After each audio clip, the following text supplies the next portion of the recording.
ကြောက်ကထိခိုက်ပျက်စီးရခြင်းရဲ့အဓိကအကြောင်းရင်းကြီးနှစ်ခုပါဆိုလို့ရှိရင်သွေးတိုးယောဂနဲ့စီးကျိုယောဂဖြစ်လို့ပဲဖြစ်ပါတယ်ခုပါကျွန်တော်နိုင်ငံမှာဘာလဲဆိုတော့ကျမကြီးဘူးတူတာတော်တော်အားနေကြတယ်ကိုယ်တိုင်မှာပဲအားနေခဲ့လို့ဒီသွေးတိုးကိုမတိခဲ့လို့အခုလိုယောဂကြီးဖြစ်ပြီးတော့ယောဂတဲ့ဘဝရောက်ခဲ့ရတာပါနော်နောက်ထပ်ဒီယောဂတွေကြောင့်မလို့ကြောက်ကထိခိုက်ပျက်စီးတာတွေလည်းရှိတယ်အဲ့တော့ကြောက်ကနဲ့စီလန်းကြောင်းတွေကိုပိုးဝင်ရောက်တယ်အထူးသဖြင့်တော့ကြောက်ကထဲကိုပိုးရောက်ပြီးတော့အဲဒီကြောက်ကပျက်စီးသွားတာတွေရှိနိုင်တယ်နောက်တစ်ခါကြောက်ကနဲ့စီလန်းကြောင်းမှာပိတ်ဆို့ခြင်းပေါ့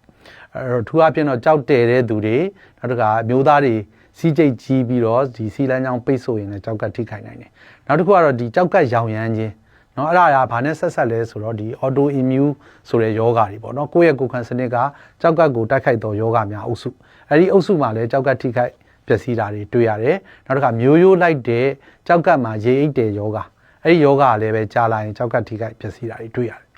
နောက်တစ်ချက်ကတော့ဒီပြုမှုနဲ့ဆိုင်တဲ့ထဲမှာပဲပြောလို့ရတဲ့ဟာတွေကတော့ဆေးဝါးတွေပေါ့နော်အဲ့တော့ဆေးဝါးတွေထဲမှာဒီအကြိုက်ခဲပျောက်ဆေးတွေကိုရေရှည်သုံးစွဲမယ်ဆိုရင်ကြောက်က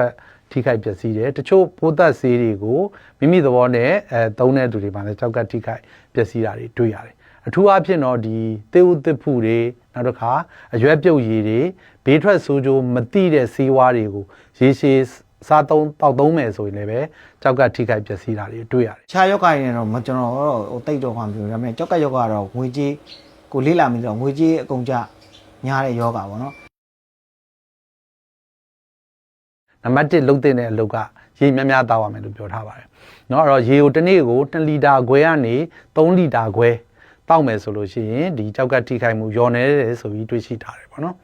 နောက်တစ်ခုကတော့ဆေးလိပ်ရက်ကောနေပေါ့နောက်အစားအသောက်ပိုင်းဆိုင်ရာပါနောက်တစ်ခုကတော့ဒီကိုလက်လှုပ်ရှားမှုနဲ့ပတ်သက်တဲ့ဟာတွေအဲ့တော့ကိုလက်လှုပ်ရှားမှုတစ်ခုခု